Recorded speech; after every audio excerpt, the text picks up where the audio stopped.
하나를 보면 열을 아는 경우가 종종 있습니다. 일종의 명확한 증거라고도 할 수 있죠. 저처럼 그 왼손 네 번째 손가락에 반지를 끼고 있으면 무슨 증거입니까? 뭐 아내나 남편이나 애인이 있다라는 증거가 되겠죠. 또 제가 여러분 보시기에 시력이 좋을까요? 안 좋을까요? 네. 좋다고 말하시면 안 되죠. 네, 왜냐하면 저는 증거가 하나 있잖아요. 안경이라는 증거가 있습니다. 안경을 끼고 있다라는 것만으로도 제가 시력이 좋지 않다라는 증거가 될 거예요. 이른 아침에 길거리에 교복을 입고 다니는 젊은 사람이 있다면 그 사람은 학생입니까? 직장인입니까? 네, 100% 학생인 거죠. 이처럼 어떤 또렷한 증거 하나만 가지고도 그 사람이 어떤 사람인지 뭐 하는 사람인지 또 어떤 특징을 가진 사람인지에 대해서 명확하게 알 수 있는 법입니다. 자, 그렇다면 저와 여러분이 구원받은 백성이라고 이야기하잖아요. 우리가 성도로서 하나님의 백성이다, 하나님의 자녀다 라고 말하는데 그 구원받은 백성이라는 증거는 과연 무엇으로 나타낼 수 있을까요?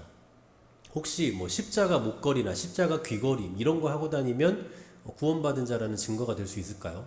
그렇지 않더라고요.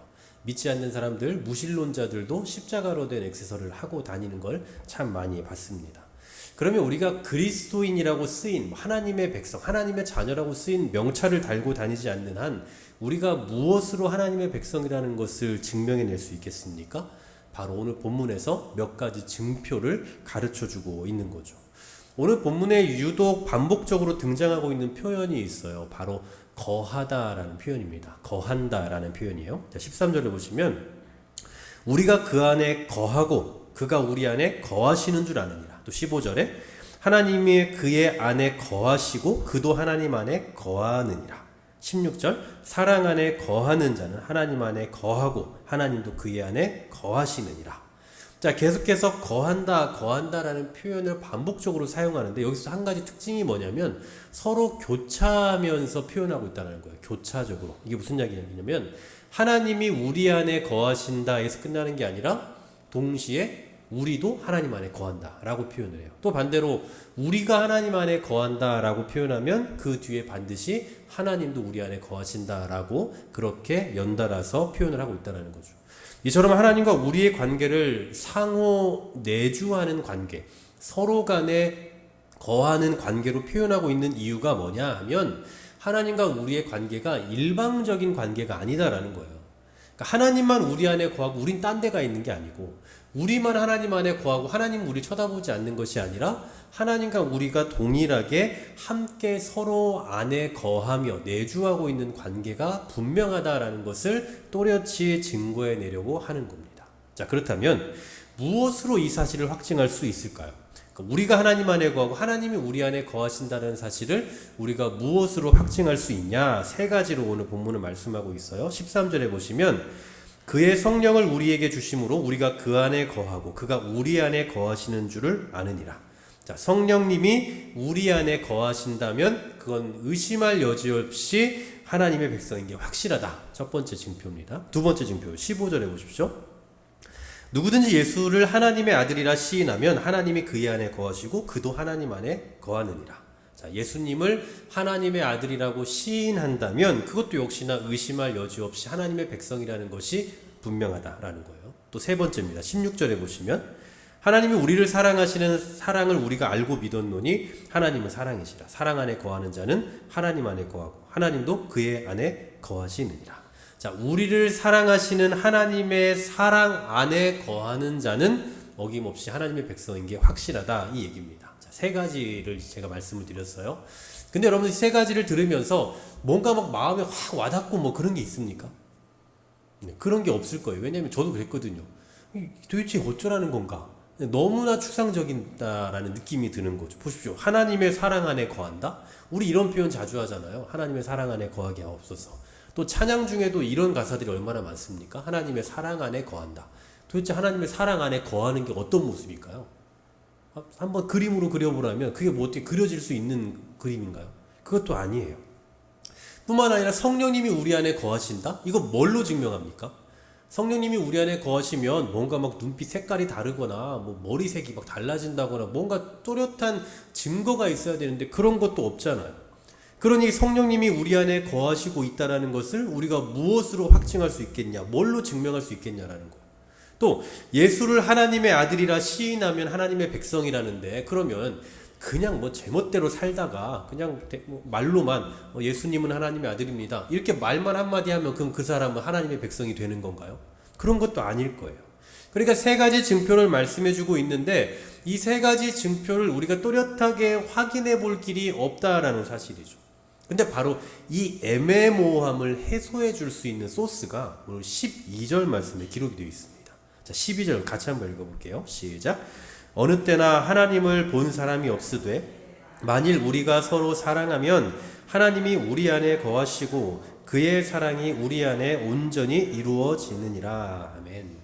여러분, 지난주에 이 수요 설교 기억하십니까? 정확히 말하면 지지난주죠. 그때 말씀은 딱 그냥 두 가지였습니다. 첫 번째, 하나님은 사랑이시다. 하나님은 사랑이 많다, 사랑하고 계신다가 아니라 하나님은 그냥 사랑 그 자체다. 두 번째, 그러니 우리도 사랑해야 한다.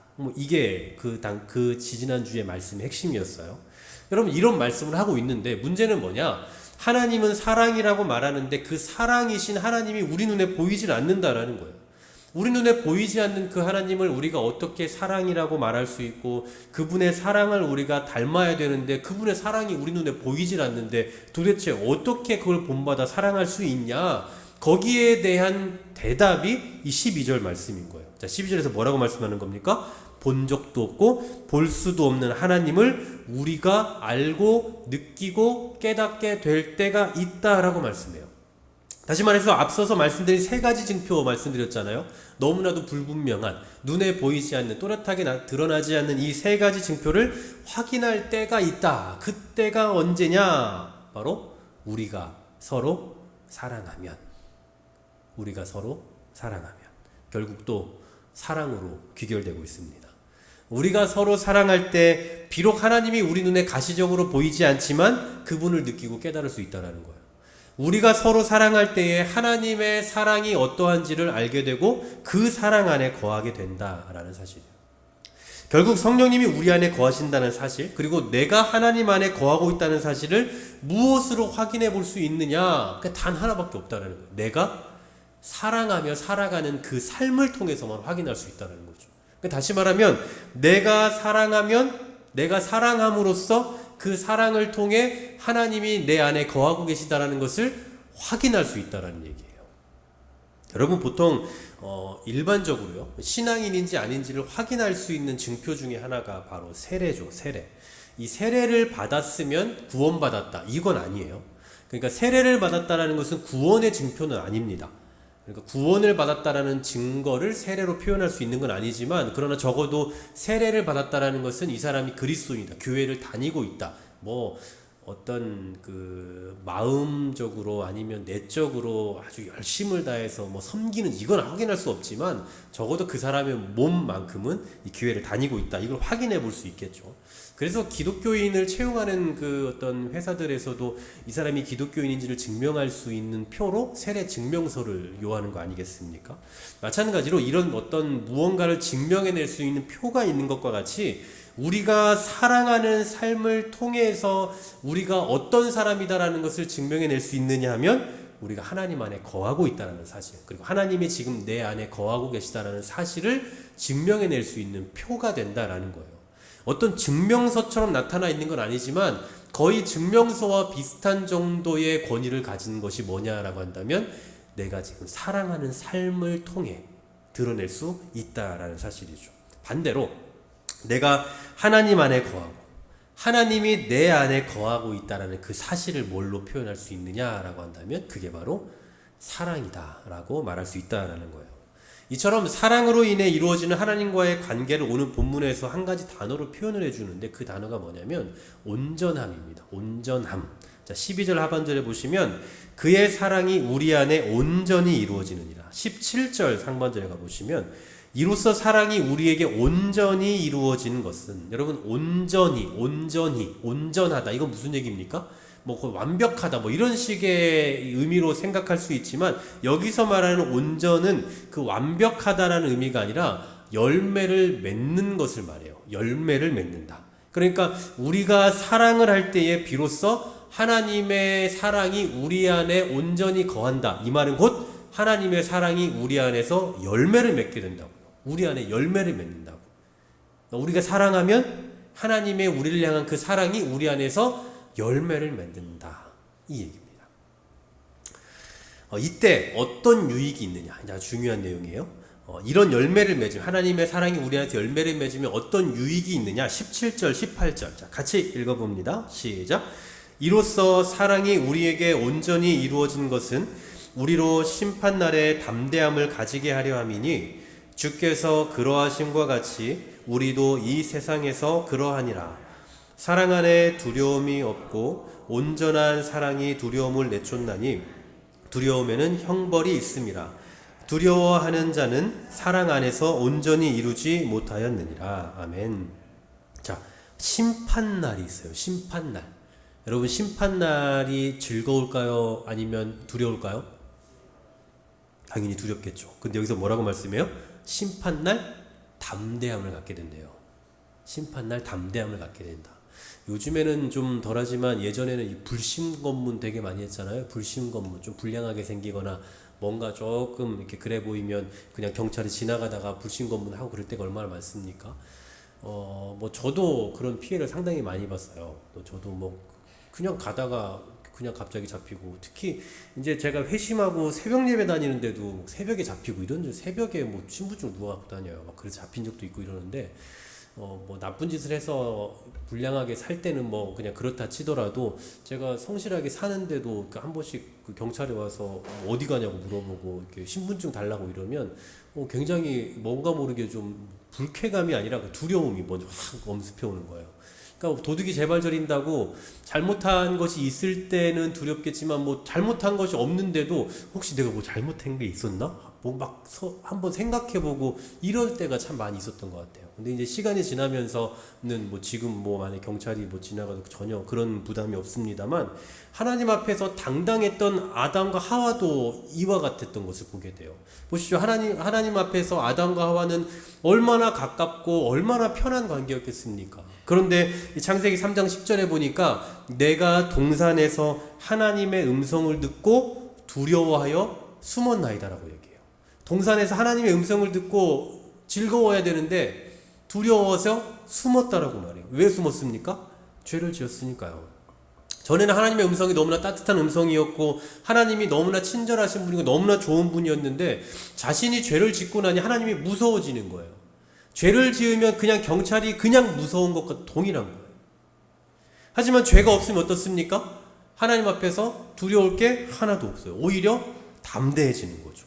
뭐 경찰 앞에 있으나 검사 앞에 있으나 판사 앞에 있으나 두려울 게 하나도 없는 거예요. 여러분 생각해 보세요. 제 아무리 경찰이다 검사다 판사라 할지라도 그를 사랑하는 가족들은 그를 두려워할 일이 없는 법이죠. 아무리 막 심판을 하고 아무리 막 범죄자를 잡아들이는 경찰이라고 할지라도 그의 가족은, 그를 사랑하는 가족은 전혀 두려워할 일이 없는 거예요. 제가 참 최근에 뭔가 어떤 영상을 좀 재밌게 봤는데, 여러분 저기 코리안 좀비라고 들어보셨습니까? 코리안 좀비? 네. 우리 좀 어르신들은 아마 모르시는 분들 많이 계실 텐데, 뭐 이제 예전에는 권투, 복싱이 엄청 유행했었잖아요. 근데 이제 요즘에는 뭐 그런 여러 격투 단체들 중에 세계적으로 가장 큰 단체가 이제 미국의 UFC라는 단체예요. 근데 그 단체에서 우리 한국 선수 정찬성이라는 한국 선수가 우리 한국인 최초로 타이틀전, 그러니까 이 챔피언 결정전, 거기서 이기면 이 챔피언 벨트를 따는, 이게 아무나 할 수 있는 게 아니라 그 어느 일정 순위 안에 항상 유지돼 있어야만 할 수 있는 그 권한이거든요. 근데 그 타이틀전을 2번이나 했던 사람이에요. 그러니까 그냥 우리식 표현으로 쉽게 말해 싸움을 정말 잘하는 사람인 거죠. 네, 정말 무식하게 싸움을 잘하는 거. 그 사람 체형이 좀 저랑 비슷해요. 키나 뭐 그 몸무게가 저랑 비슷한데, 대한민국에서 저와 같은 체형은 사실 굉장히 가장 일반적인 체형입니다. 저는 뭐 그냥 길 지나가다 뭐 길에 떨어져 있는 옷을 주워 입어도 맞을 만큼 굉장히 일반적인 체형이에요. 우리 뭐 이동우 집사님 같은 체형들은 보기가 힘든 체형이지만 굉장히 가장 일반적인 체형인데 가장 많은 사람들이 저 같은 체형일 거 아니에요? 근데 그 정찬성이라는 선수가 저와 같은 체형이라면 그럼 전 세계에서 저와 같은 체형을 가진 사람 중에 싸움을 1, 2등으로 잘하는 사람이라는 말이잖아요. 얼마나 무서운 사람입니까? 네, 싸움을 얼마나 잘하는 사람이에요.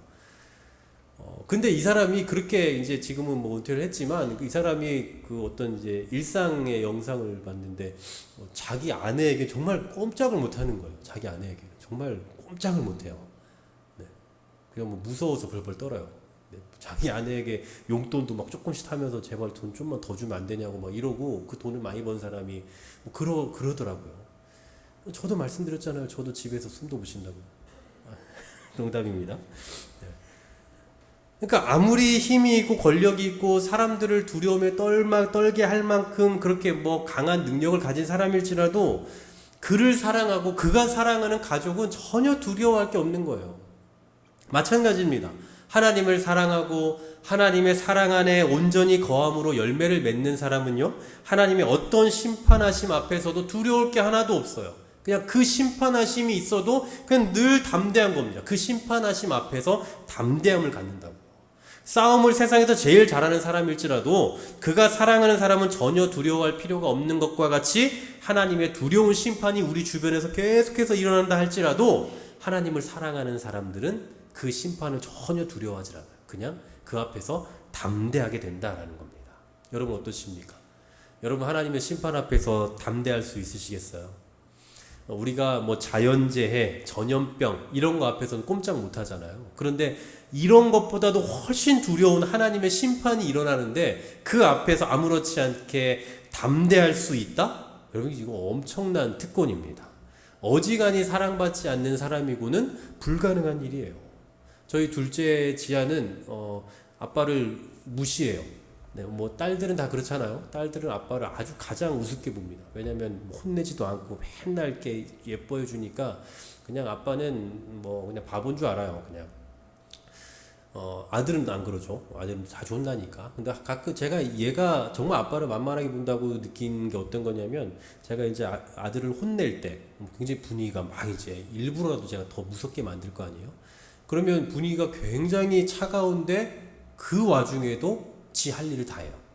그러니까 지금 제가 지금 오빠에게 막 제가 아주 화를 내고 이렇게 강하게 하면 뭔가 집이 분위기가 좀 얼음장 같고 이러잖아요. 그럼 살짝 뭔가 위축이 되겠죠. 네, 그럼 어느 정도 위축은 되겠지만 뭐 평소와는 다를 수 있지만 이래도 되나 싶을 정도로 막 그냥 아무렇지 않게 지 할 말을 다 하고 저한테 와서 제가 혼내고 있는데도 와서 막 저한테 편하게 이야기를 하고 그래요. 어떻게 이게 가능한 겁니까? 어떻게 이게 가능해요? 아빠가 지를 사랑한다는 걸 알기 때문이에요. 아빠가 자기를 얼마나 사랑하는지를 알고 그래서 자기는 혼날 일이 없다는 확신을 갖고 있기 때문에 그게 가능한 일이라고요.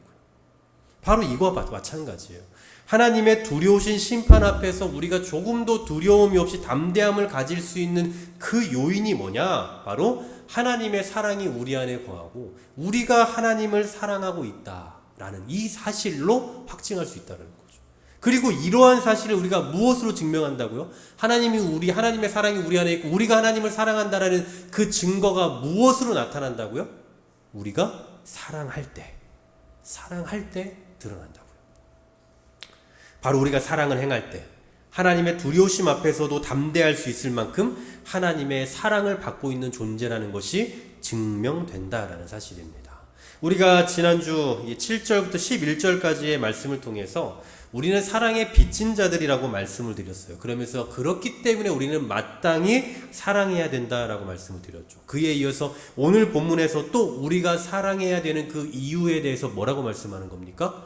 사랑하는 거야말로 하나님과 온전한 연합을 이루고 있다는 증표가 되기 때문이다라는 거예요.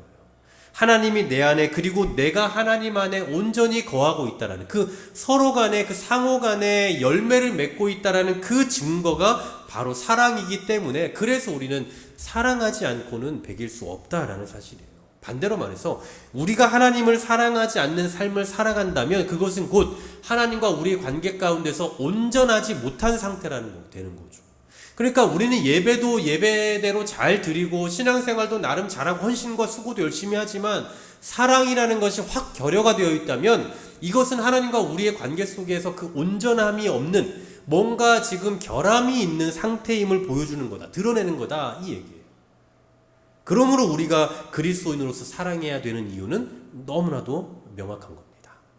사랑의 빚진 자로서 마땅히 사랑해야 되기도 하고 또 하나님과의 온전한 관계를 유지해야 하는 그런 표시이기 때문에도 우리는 사랑을 해야 된다라는 사실이에요. 사랑하는 여러분, 이토록 하나님께서 우리에게 강조하고 계시는 게 사랑입니다. 그런데 언제까지 우리가 머뭇머뭇하겠습니까?